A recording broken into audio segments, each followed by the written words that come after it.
Hi friends, welcome to my channel. যত দিন গড়াচ্ছে তত স্কুল সার্ভিস কমিশন মামলা মোস্ট কমপ্লিকেটেড ওয়ের দিকে আস্তে আস্তে এগোচ্ছে বলে আমাদের মনে হচ্ছে।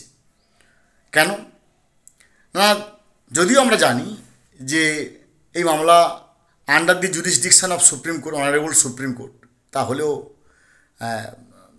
মৌলিক অধিকার হিসাবে আমরা দু পাঁচটা কথা বলতেই পারি। কথা হচ্ছে যে কিছু কিছু ঘটনা এমনভাবে ঘটনা পরম্পরার দিকে এগোচ্ছে যেখানে আমাদের ভাবতে বাধ্য হচ্ছে যে বোধহয় এর সঙ্গে কেউ বা কারা এমনভাবে যুক্ত আছে যারা চান এই মামলার নিষ্পত্তি যাতে না হয়, বা যাতে এই মামলার নিষ্পত্তি খুব সহজে সরলভাবে না হয়।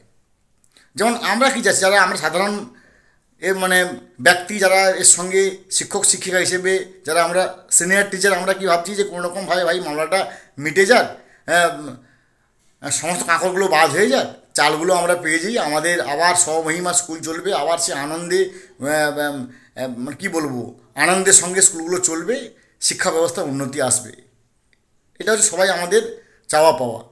কিন্তু কিছু কিছু ব্যক্তি আছে যারা কিন্তু হয়তো চাচ্ছে না। আমি আপনাদেরকে একটা এসএলপি বলি, যার যে মামলাটার ডায়েরি নাম্বার 19664, যে মামলাটা 2024 হয়েছিল, 28 এপ্রিল 2024 এইটা রেজিস্টার্ড হয়েছিল। আমরা সবাই জানি যে রূপচাঁদ ভার্সাস ববিতা ম্যাডামের একটা ছিল মামলা ছিল, এবং এই মামলাটির এসএলপি হচ্ছে 11846 থেকে 11848 2024। যে মামলাটা রেজিস্টার হয় 16 মে 2024 এবং ভেরিফাইড হয় 12 জুলাই 2024।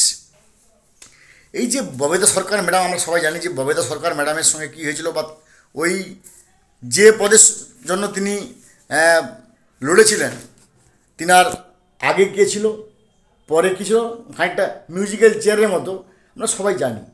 কিন্তু বর্তমান যে মামলাটি নিয়ে আমাদের অত্যন্ত ভাবাচ্ছি, সেটা আমি গতকাল বলেছিলাম যে একজন শিক্ষিকা, তার নাম আমি বলছি না, প্রকাশ্যে নিয়ে আসছি না, আপনারা সবাই জানেন, যার হাইকোর্টের রেজিস্ট্রারের কাছে বিশাল পরিমাণ টাকা তাকে ফেরত দিতে হয়েছিল, কারণ তেনার চাকরি অবৈধ বলে। এবার তিনি যে সূত্রে মামলা করেছেন, আমরা যখন সবাই নিশ্চিত হয়ে আছি যে আগামী 15 জানুয়ারি 2025 একজন পক্ষ অলরেডি 19 ডিসেম্বর 2024 বলে ফেলেছে, আর একজন পার্টি যারা হচ্ছেন রিট পিটিশনার্স, পার্টি মানে এখানে আমি মূলত এক পক্ষ অন্য পক্ষ, যারা হচ্ছেন রিট পিটিশনার্স, যারা বা যিনারা বলতে গিয়েছিলেন 7 জানুয়ারি, কিন্তু কোনো কারণে হয়নি, যেহেতু সেখানে 3 জাজেস বেঞ্চ, ওনারা দুজন শুনবেন। তাই আমরা যখন একবারে নিশ্চিত হয়ে যাচ্ছি যে 15 জানুয়ারি 2025 যে ভাই শুধুমাত্র রিট পিটিশনার্স বলবে, তারা তাদের কথাগুলো বলবে। এবার chief justice of India justice Sanjay Kumar sir, তেনারা একটা নির্দিষ্ট পথে সিদ্ধান্ত নেবেন যে ভাই তারা যোগ্য অযোগ্য বাঁচতে পারছে কিনা, আর এই পুরো প্যানেলটা বাতিল কিনা, এই মর্মে তারা ডিসিশন নিতে যাচ্ছেন। সেই মুহূর্তে এই যে শিক্ষিকার মামলাটি, যার বা যিনার আইনজীবী, শোনা যাচ্ছে যে সুপ্রিম কোর্টে গিয়ে উনি ওই দিন নিজের এফিডেভিট বা নিজের বক্তব্য প্রকাশ করার চেষ্টা করবেন, বা তার বক্তব্যটাই সেটাকে তিনি মেলে ধরবেন। উনি কি বলতে যাচ্ছেন না, ভাই হাইকোর্টের নির্দেশে আমরা আমার ইনকামবেন্ট বা আমার অ্যাপ্লিক্যান্টকে, আমার মক্কেলকে অবৈধ বলে ঘোষণা করা হয়েছে, যে চাকরি পেয়েছে অবৈধভাবে, ধন্যবাদ, তাতে কোনো অসুবিধা নেই, আমরা বিশাল পরিমাণ টাকা হাইকোর্টের রেজিস্ট্রারের কাছে জমা রেখেছি। তাহলে যোগ্য তো শুধুমাত্র যেমন আছে তেমন অযোগ্যও আছে।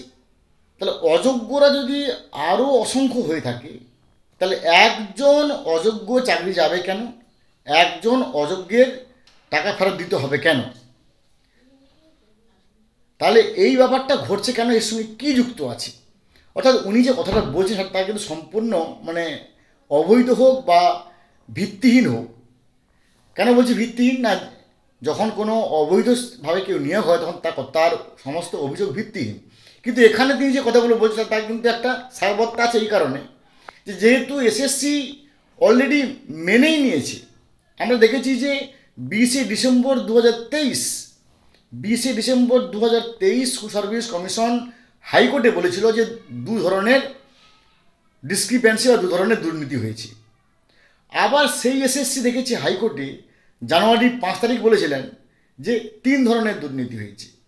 আবার আমরা দেখলাম 19শে ডিসেম্বর 2024 এসএসসি হাইকোর্ট দাঁড়িয়ে বললেন যে না 4 ধরনের দুর্নীতি হয়েছে এবং তারা একটা ফিগার বললেন যে 5485 জনের দুর্নীতি হয়েছে।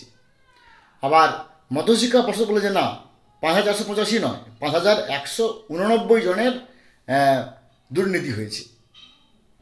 আবার আমরা দেখেছি যে কখনো এসএসসি বলছে যে 1212 জনের দুর্নীতি, কখনো মানে এই যে দুর্নীতির যে যোগ্য অযোগ্য তাহলে তাহলে আরও অযোগ্য আছে, কারণ যেহেতু একজন অটোনমাস বডি এসএসসি মেনে নিয়েছে যে অযোগ্য আছে, তাই ইনার উকিল সওয়াল করবেন যদি আরও অযোগ্য থাকে তার এখানে দুটি ঘটনা ঘটবে। কী ঘটনা? যে ভাই আমার যেমন মক্কেলে টাকা ফেরত দিতে হয়েছে, চাকরি চলে গেছে, তাহলে ইমিডিয়েটলি সমস্ত অযোগ্যদের চাকরি চলে যাক এবং বেতন ফেরত দিক, প্রথম কথা। আর না হলে যদি সবার চাকরি আছে, সবাই বেতন পাচ্ছে, তাহলে আমার মক্কেল যে টাকাটা ফেরত দিয়েছে সে টাকা ফেরত দেওয়া হোক এবং তাকে চাকরিতে আবার বহাল করা হোক। অর্থাৎ একটা কিন্তু কমপ্লিকেটেড পথে কিন্তু এই মামলাটি এগোচ্ছে। মানে যেই মুহূর্তে মানে পুরো তার সব কিছু মিটে গিয়ে আমরা খানিকটা আনন্দ সংবাদ পেতে যাচ্ছি যে এরকম একটা ব্যাপার হয়ে যাবে। কারণ দেখুন ধর্মতলার ওই চ্যানেলে গেলে আপনারা বুঝতে পারবেন যে শিক্ষক শিক্ষিকারা কী যন্ত্রণায় মরিছে পাথরে নিষ্ফল মাথাকুটি। আবার ওইখানে গেলে দেখতে পাবেন যেখানে চাকরি যারা প্রাপকরা, যারা প্রায় 1000 দিনের উপরে, সম্ভবত ওটা 1030 কি 32 দিন এরকম হবে, কি ওই ধরনের কম বেশি হবে। তো যারা চাকরি পায়নি তারা ওখানে 1000 দিনের উপরে তারা কিন্তু কি যন্ত্রণায় মরিছে পাথরের নিষ্ফল মাথাকুটি। ওপাশে এক পক্ষ, এপাশে এক পক্ষ, মাঝখানে কেউ না কেউ আইনের প্যাঁচ খেলে যাচ্ছে যাতে কিনা এই মামলাটা দ্রুত নিষ্পত্তি না হয়, তার জন্য কিন্তু আপ্রাণ চেষ্টা করছি। তো ফ্রেন্ডস, আশা করব আমরা যে আমাদের সম্মানীয় চিফ জাস্টিস অফ ইন্ডিয়া, সম্মানীয় জাস্টিস কি সঞ্জীব খান্না মহোদয়, তিনি নিশ্চয়ই ব্যাপারটাকে ভালো করে গুরুত্ব দেবেন এবং যেহেতু ওনার কিছু কাজ আমাদের কাছে একবারে ওনাকে ভগবানের মতো মনে হয়েছে, আশা করা যায় উনি সব বুঝতে পারবেন এবং রায় সেই দিকেই যাবে যেদিকে সততা আছে এবং ভালো আছে। ভালো থাকুন, have a good day, thanks.